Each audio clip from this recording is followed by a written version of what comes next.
We were discussing that whenever we need to plan a test, we should know which variables are important and which variables can affect our results,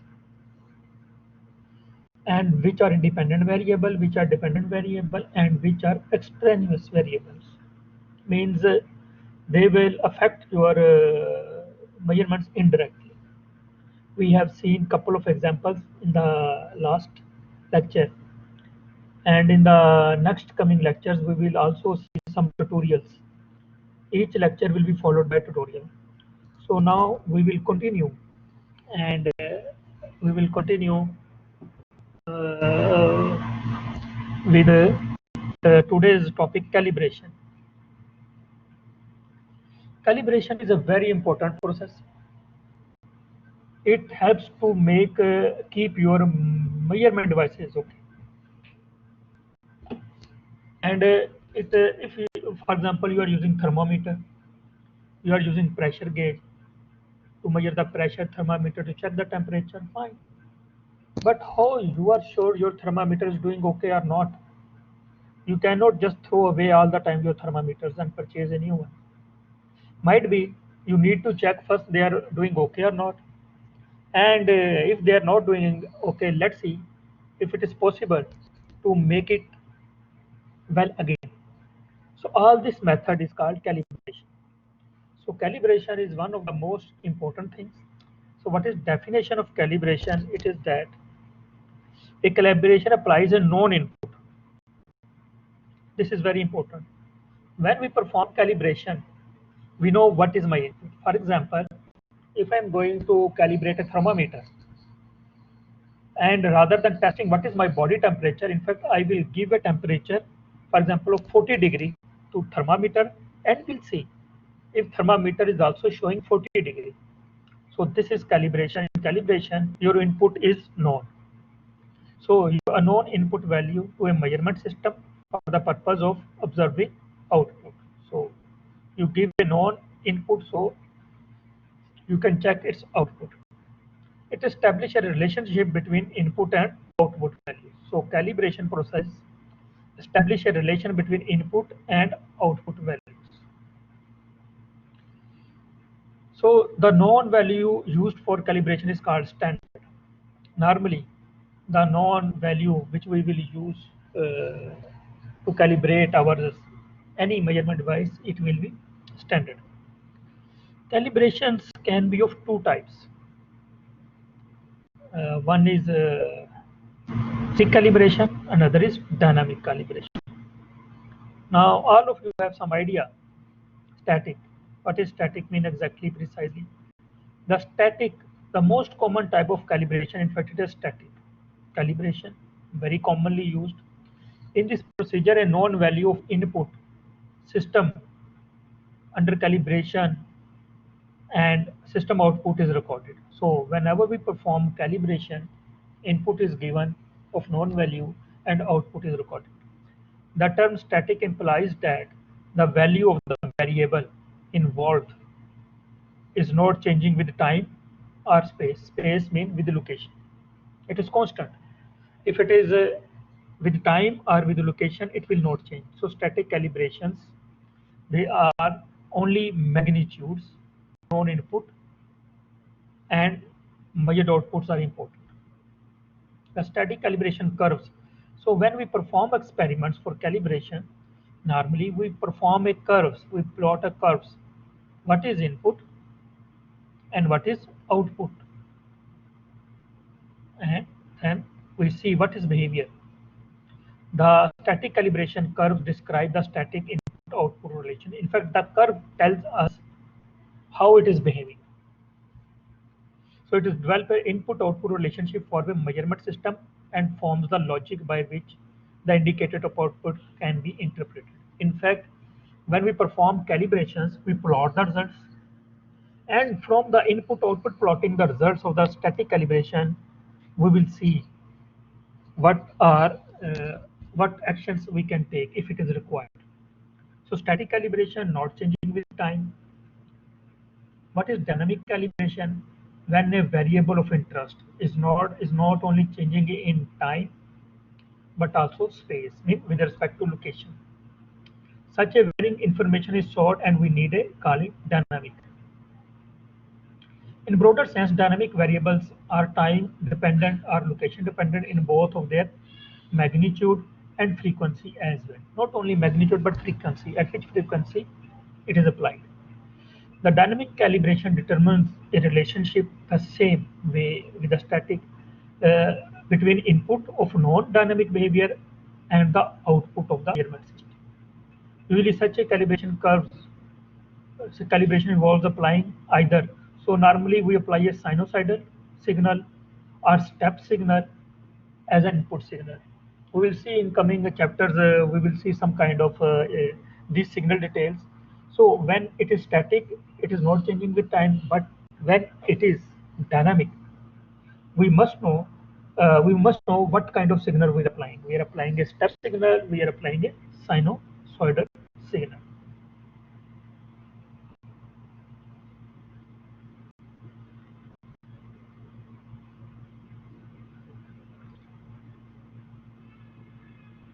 This is a calibration curves. Just for your info, for example, a calibration is performed. On the left side, the curve shown it is a static calibration curve. Again, a input value, which was this, was plotted on x-axis, and whatever output we want, we plotted on y-axis. So against each input, there is a output one, two. These are measurements value. We apply the dots with the measurements. These dots. So we find this relation. It is not, you can see, a linear relation, but a non-linear type relation. Then whatever data we have, we can fix a curve inside it. Excel can do it for us, or MATLAB can do for us. If we have a set of data, many points, those are there, here one point is here.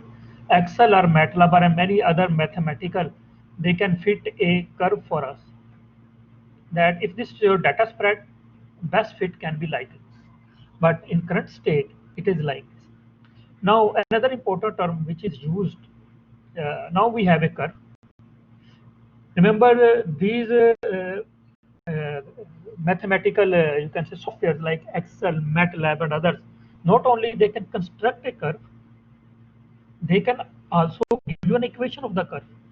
What kind of equation you want? We will do it in a tutorial, might be next week, and we will create a curve from the data points, and then we will find what kind of fit we want, polynomial fit, we want some linear curve, whatever.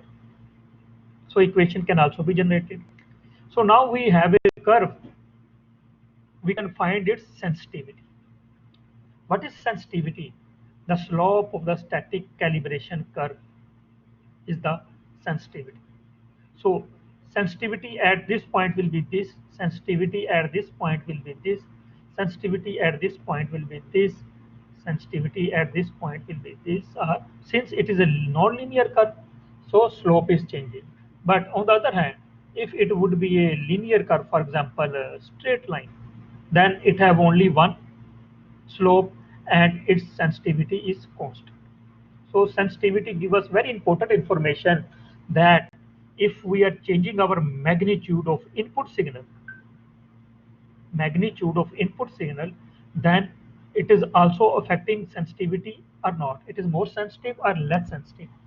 Higher magnitudes are more sensitive or lower magnitudes are more sensitive, whatever, or they are independent. So we can get. So we can plot a curve and we can get a very useful information from it. One of the information is that sensitivity at any point the slope. On the other hand, uh, the variation with time for the dynamic curve calibration, you can see a curve which is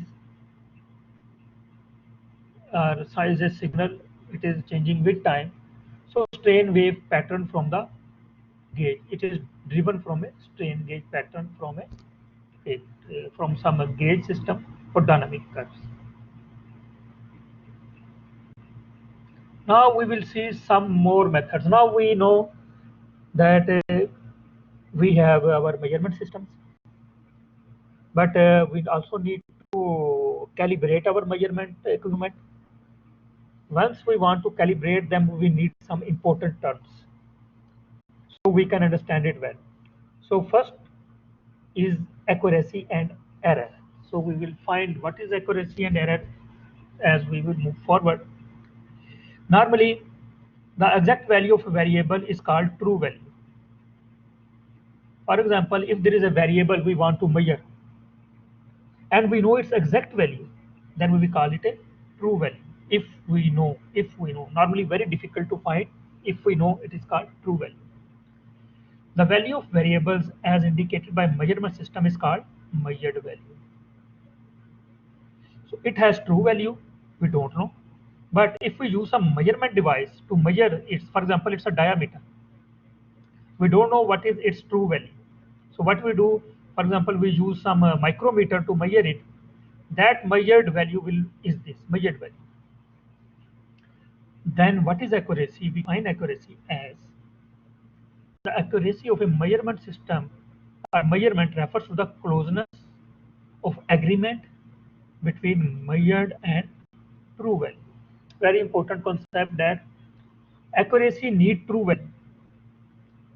And we know, for example, if I know uh, my true value is 2 and my measurement is 2.1, I make another measurement, it is 2.2.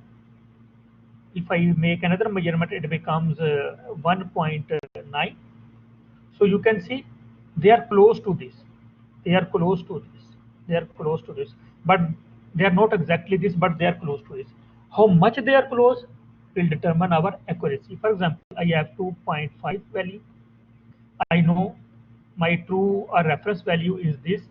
It is far, far away, so it is very less accurate. Since it is close, so it is accurate. So accuracy need a reference value. With respect to that value, we can tell that it is accurate or more accurate or less accurate. Hence, but the true value we know hardly know true value. Very difficult to measure a true value or very difficult to know true value. So what we do, so any various influences called errors have effect on both of these values. He says when we measure some values, so many errors can happen when we measure the values. So the concept of accuracy of a measurement system is a qualitative one. What is qualitative one? As I was telling you, qualitative one means 2 is my reference value, 2.1 is my one measurement. Another student take measurement, it becomes 2.2. Another student take measurement, it becomes 2.3. So it is more accurate, it is less accurate, and it is further less accurate. So more, less, and worse accurate. So it is a qualitative one. So accuracy is a qualitative term. How much you are close. The more you are close, quality is high. The away from you, original value, reference value, less quality. So it is a qualitative term, accuracy. Definitely, if you are more close, there is error, but that error is very small. If your accuracy is less, your error will be high. So every time when you check the accuracy and we see our results are more accurate or less accurate, qualitative terms, more or less, then we need to have another session. How much more? What is do you mean by more accurate? What do you mean by less accurate? We need to tell them accuracy is, for example, 1%, 2%, 3%, 4%. So there is error. We will measure the error. He says, then it means we define the error. Error is the difference between the measured value, and true value, which is true. So difference between the two is called the error. So it means if 2 is my true value and measured value is 2.2. So what is error? Difference of the two, which is 0.2. So 2 is the error. Often An estimate of the value of error is based on reference value used during instrument calibration as a surrogate to the true value. In fact, true value of an object is very difficult to find. Very difficult to find the true value of any object. So what we do, we take a reference value. For example, 2 was a reference value, and a component we want to make 0.1. So this is my uncertainty. So when component was made, I was not sure it is 2.1 or 1.9 exactly, but we can take this 2 as, for example, our reference value. So rather than true, which is very difficult to know, we take a reference value, and we will measure error with respect to that reference value. So reference value used in instrument calibration as a surrogate for the true value, and we measure a relative error. So difference of the error means error divided by reference value will give us the relative error. So if this difference is high, error will be high. If error is high, quality is low, accuracy is low. If error is high, it means quality or accuracy is low. But on the other hand, if this error is low, it means quality and accuracy is high. So now here we understand that in order to understand measurements, we know we will take a reference value. With respect to reference value, we will observe that my measurement is how much away. If it is far, far away, accuracy is low. But if it is close, accuracy is high. So it means accuracy tells us how much error is this. Error is low or error is high. There is error. There will be error. We will accept the error. So this is reality. In reality, we don't normally design things on to measure exact things. What we do, we work on errors. If we want quality products, we will tell the production we want more accuracy. If we are not concerned with the quality, we will say we are concerned with less accuracy, and we will get by our tolerances by this concept. So this is the curve which is drawn for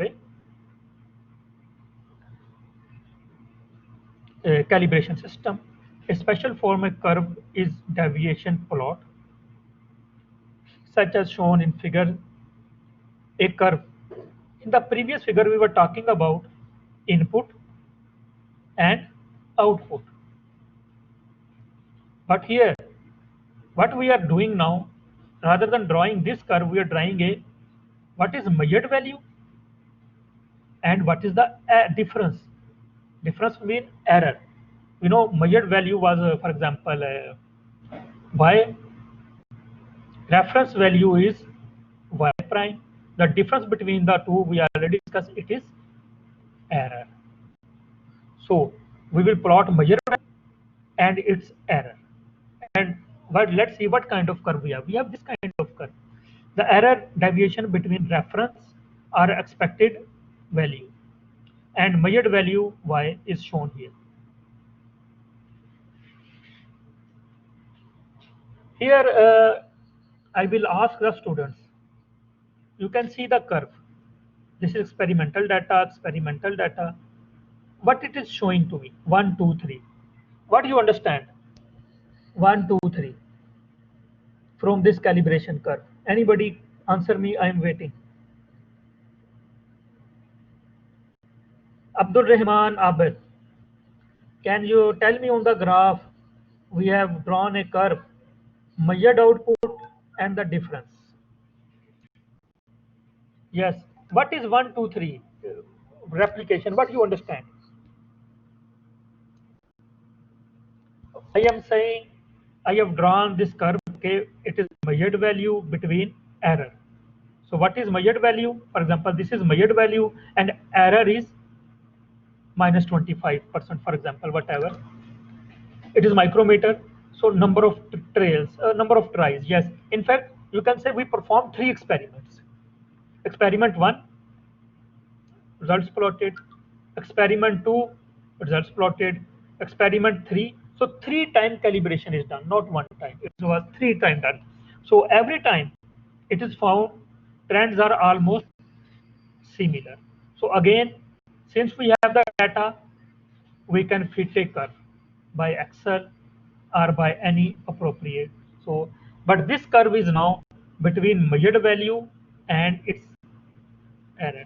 And it is that when output is around, for example, zero point 0.1 to zero point 0.2 millivoltage, for example, this was output, error was very, very high.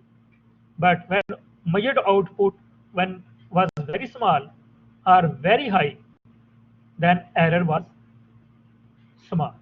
So it is also giving us that at which values error was high and which values error was low.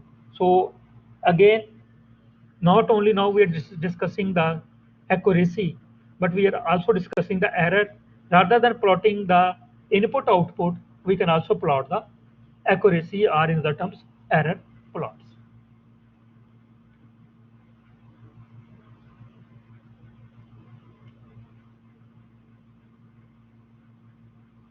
Uh, I will advise you, students, please give me just a couple of minutes. I will be back. Okay. Sorry, I have just an emergency.